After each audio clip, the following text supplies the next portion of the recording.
Today, I just want to jump in here, and part of the conversation on Sundays is going to be more of like a spiritual frame. So, if you're like not into the spiritual stuff, well, then just come back on Monday and you'll be all over that. But Sunday is going to be more of the spiritual aspect. And part of this journey inside of here has been going through this piece of learning who I am and who my identity is and what my identity is in. Right. So you might have people that are like, oh, your identity is like you're a child of God. So therefore you're a Christian and all this kind of stuff. And I'm like, no, like that's not what I'm talking about inside of my identity. My identity is not grounded in one particular person or place or thing, but it's grounded in like who I am and how I'm showing up with God and in the divine essence and the presence of who God actually is. And part of this journey has been trying to work through this piece of learning how to be able to see, envision, and understand God the Father. Now, wherever you are inside of your belief system, what I believe is that God is three in one. So, God the Father, the Holy Spirit, and Jesus, right? So, inside of this piece of dealing with this, I've been able to experience and connect with Jesus inside of meditation. That's where I got to see a lot of different aspects and pieces, a lot of healing that came out of that. And I would view Jesus for the longest period of time as being love, like the embodiment of love, right? He loved me so much that he died for me, that whole piece. And so that piece, I would always view and think about Jesus as love. But then God the Father had a different frame in my mind.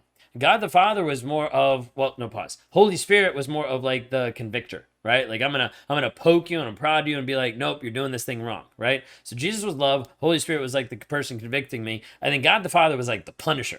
Like that's how I viewed him. I viewed him as being like the enforcer, the person that was like laying down the rules and saying, this is who you are, this is what you have to do. You didn't do this, you're in trouble. Like you're gonna get chastised now, right?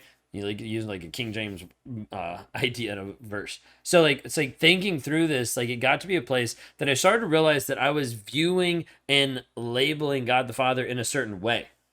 I was thinking about him only in a certain light, a certain aspect.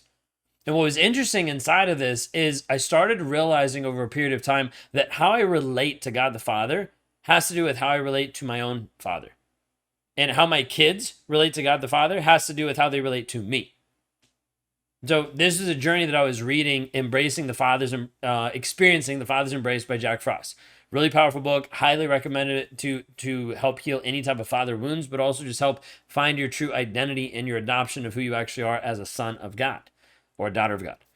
And inside this piece of going through this, I started being able to see that how my children view me are going to be the impression they have about God the Father. Because I'm the father figure in their life, they're going to think, well, if this is how my father is, then that's how God is. It's interesting because it happens and it forms at an early stage in their childhood. And so one night we were prepping, this several months ago, we were prepping for our newborn and we were painting one of the walls. We had to change it from a green to a pink because it was a girl. So we were going through this and we're painting one of the walls, and it was one of those nights that it was late. Didn't really want to be painting, but I was like, hey, I'll finish doing some of the trim. That way you can go get a shower so we can actually hit the bed before midnight. And so I'm doing this, and then all of a sudden, our 5-year-old comes in. Well, 4-year-old at that point. She comes in, and she's like, I need help. And I'm like, why are you up? Like, I was just annoyed, right? Instantly, I was just annoyed. I was like, you should have been in bed. You should have been asleep like 3 hours ago. Why are you up right now? And she's like, I need help. I'm like, okay, what? She's like, I need help with the toilet paper. And so I'm like, okay, like, just get another roll. You know where they are. She's like, no, I need help with the toilet paper. And so go in. She doesn't need help with the toilet paper in the bathroom. She needs help with the toilet paper in her room. And that's because she decided to take toilet paper into her room and graffiti her whole room with putting it into small, tiny pieces and spreading it everywhere. At that point, I was just like, it's way too late for this. I'm frustrated. I was pissed. And I got upset. Because I'm like, what the heck are you doing? Like, why are you up? Why are you putting all this over? Why are you trashing your room? Now we have to clean this all up. Like, what is going on? It's frustrated. So in these moments of frustration, my wife then speaks into me. And in those moments, I don't want to hear it, right? But in those moments, she's 100% true. She's like, hey, if you come at her for like spreading toilet paper on the floor, she's not going to come and talk to us about bigger things. So like, hold space first so she can actually like talk through stuff, but how you're interacting with her is how she's going to interpret, how she's going to communicate anything to us. I knew my wife was right because she's right pretty much the majority of the time.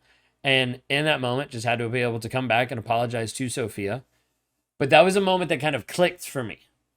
And when it clicked for me, it started me down this road of the piece of experiencing the Father's embrace in that book with Jack Frost. Started down this piece of like, wait a second.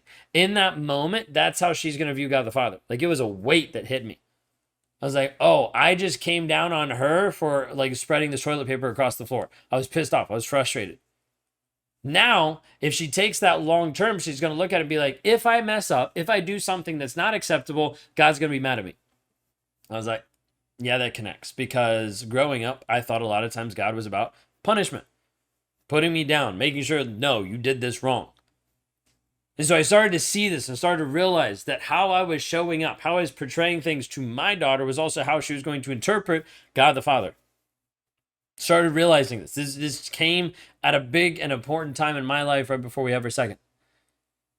And so I want you to consider inside of this conversation, how you show up to your kids is going to be a direct reflection of how they view how God works. Whether you're the mom or whether you're dad, I don't really think it actually matters, because a lot of you are having to play both roles because you have a deadbeat of a husband or you have a narcissist as a toxic ex, and you're struggling just to figure out how do you make life work when it's just you. So I get it. And inside this place, you have to consider how these kids are actually seeing you, experiencing you, is going to be how they're experiencing God, how they're experiencing life moving forward.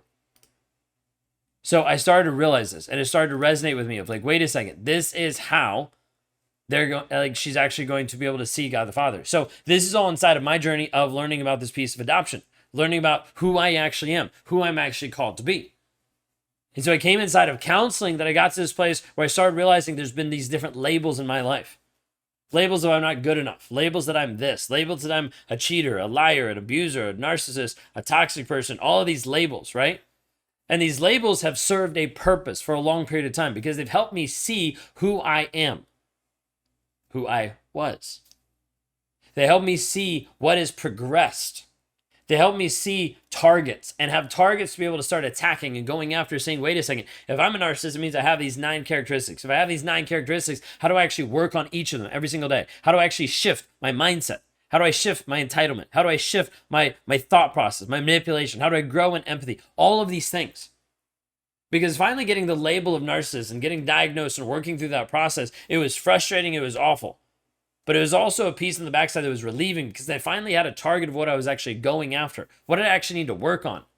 I need to work on this. So it's interesting, inside of counseling, I've stepped into a lot of different modalities. We've done like CBT, DBT, we've done IFS, we've done EMDR, EMI, we've done Splunkna, we've done different talk therapy, like we've done energy work, we've done spiritual healing, we've done a lot of different things, okay? And inside of one of these, I worked with a counselor for about 6 months in addition to my regular one. And I worked with her about 6 months specifically in some of the spiritual aspect, trying to be able to see and understand God the Father. And part of this was being able to actually see and understand that I still had labels. And one of the labels was everything that's progressed over the past 5 years in who I used to be to who I am now is night and day difference. How I show up, how I interact, how I love, how I connect, how I talk, how I communicate, everything is different. But inside that growth, I still look oftentimes, and I still was identifying internally that that's who I was. So even though my actions were different than the narcissistic abusive asshole that I was, even though my actions were different, I was still identifying internally that this is who I am. Where in reality, I wasn't demonstrating that anymore. That's a weird and uncomfortable topic for some people because they're like, wait a second, are you saying you're healed from narcissism? I still have the tendencies. And there's still pieces there that I would easily go back to that if I didn't have myself grounded to the truth, grounded to God, grounded to my wife. Ultimately, all this has to come back to me, how I'm showing up for me. So I think anything is possible. I could go back to narcissism like that, right? Because it's only a choice away. Because that's all it actually is. It's just a choice. Nobody wants to hear that or accept that because they want to be a victim and stay in victim mode. Be like, no, it's not a choice. It's a disorder, and they're always going to be screwed up that way. It's still a choice. So the label that was there for a long period of time was narcissist. And inside of the spiritual aspect, I realized as I was going through with this counselor that it was time for that label to actually be released. Let go. And I actually had to take that label and actually give it back to God the Father and say, here it is. And I asked him, I was like, what label do I get now? And for a period of about 3 months, I got 0. No answers, no response. Just, you don't get one. And in this time, it felt kind of like limbo. It felt kind of weird. It felt kind of like a misplaced identity, not really knowing who I was, what I was doing. There's pieces where I was trying to kind of like push against the box of my reality of like, do I go this way? Do I do this? Do I act this way? Like, what do I do? It was weird. And then finally had another session coming to the end of working with that one counselor, and had one session where I realized that the label that I was actually getting, the new piece that I was getting, was simply the word adopted. Adopted is being a person that is with God, the co-heirs with God, co-creator with God. And it's interesting because some people don't like the phrase of this, but God's put us on the planet to be able to grow and develop who we are. He's put us on the planet not to be able to control and manipulate us. He's not there like purposely designing all of these things, good or bad, to happen in our lives, but is actually there to support us as we create.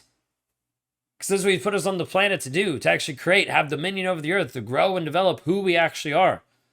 And being able to realize that I'm a co-creator with God, being able to realize that I'm abundant inside of God, and being able to realize that I'm adopted, I'm a son of God, is massive.